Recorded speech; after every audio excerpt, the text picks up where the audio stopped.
Hey guys, so today I wanted to go over quickly how to install fonts into Embrilliance once you've purchased them off of Etsy or any other website, but for the purpose of today's instruction, we're going to be using Etsy.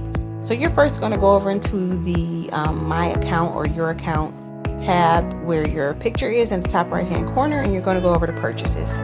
Once that opens, you are going to click Purchases again, and it's going to give you a more expansive view of everything you've purchased.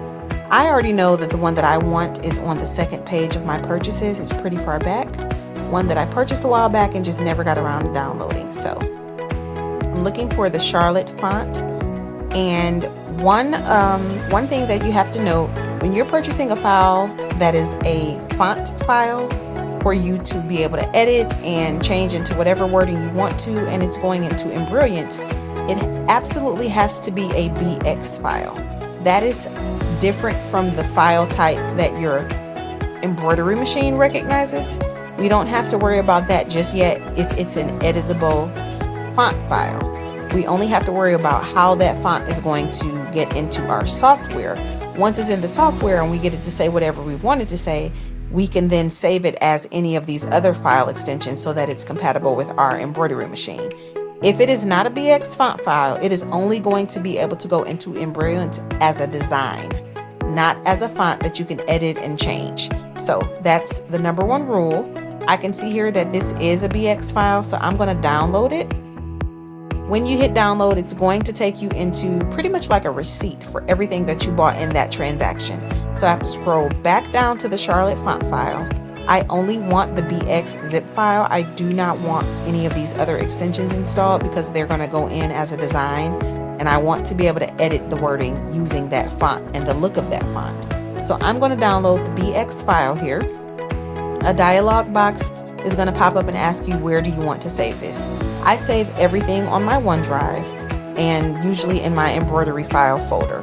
So I've selected that folder. I'm going to hit save, and then we're going to get notification that the file download is complete. It's downloaded as a zip file, as we can see here in the icon. When I open this, it's going to actually open the zip file. So we need to extract everything that is in this zip file. We can hit the extract all button here.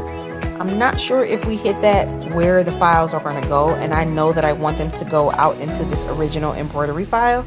So I'm just going to extract them from this page.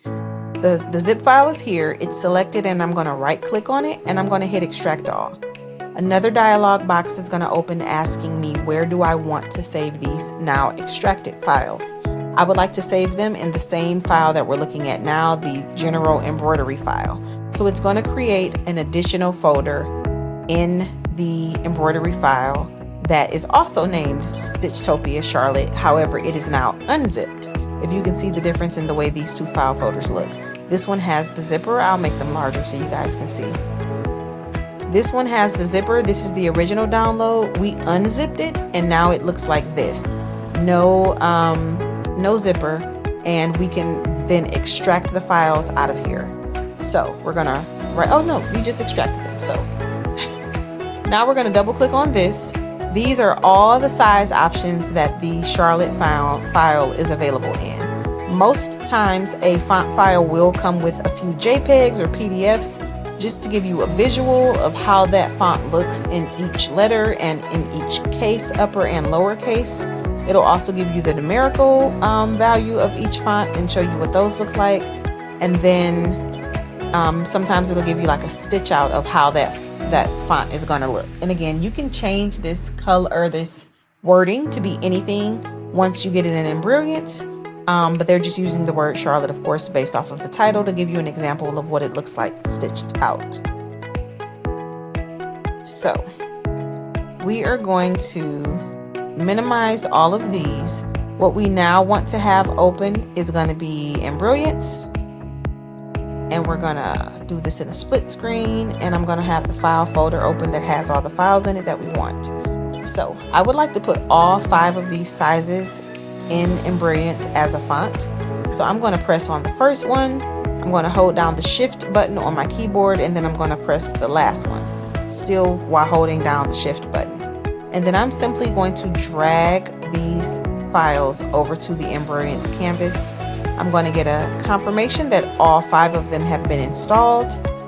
So now when I go to my lettering tool and I want to type something out, I can go to the drop down list of fonts and all of my Stitchtopia files are going to be there. So you're going to repeat that process for any font file that you purchase. If you're like me and you purchase one of those font files that has like 500 fonts in it, and when you extract it, it's all 500 folders and they're just here looking at you and you're like, okay, now what? I would not personally extract all or install all of these because that's going to be a lot to choose from. But I do use the font preview file. Again, this is either going to be a PDF or a JPEG, and it's going to give you a sample of what all the files look like. So instead of installing everything and then testing it out in Embrilliance, I just take a look at this and see, find the font that gives me the vibe that I'm looking for whatever I'm making. And so let's say I want to make something with like cursive but lowercase, and I think Black Olives would be perfect. Now, because I can see what this looks like on this PDF, I can just simply go directly to the Black Olives file folder and install those fonts into Embrilliance versus putting everything that you see here there. So I would go the first selection, the last while holding down my shift key, and I would drag these over to the canvas. My confirmation is going to pop up that the installation is complete. And now when I go to my lettering tool and I want to type out something that looks like the Black Olives font, I will find that font in my drop down list of available fonts here. Simple as that, guys. If you're interested in more instructional content, anything that you have questions on for beginners, I am very much so a beginner, so I don't mind sharing my knowledge. Just leave me a comment below of what you're interested in seeing, and don't forget to like and subscribe.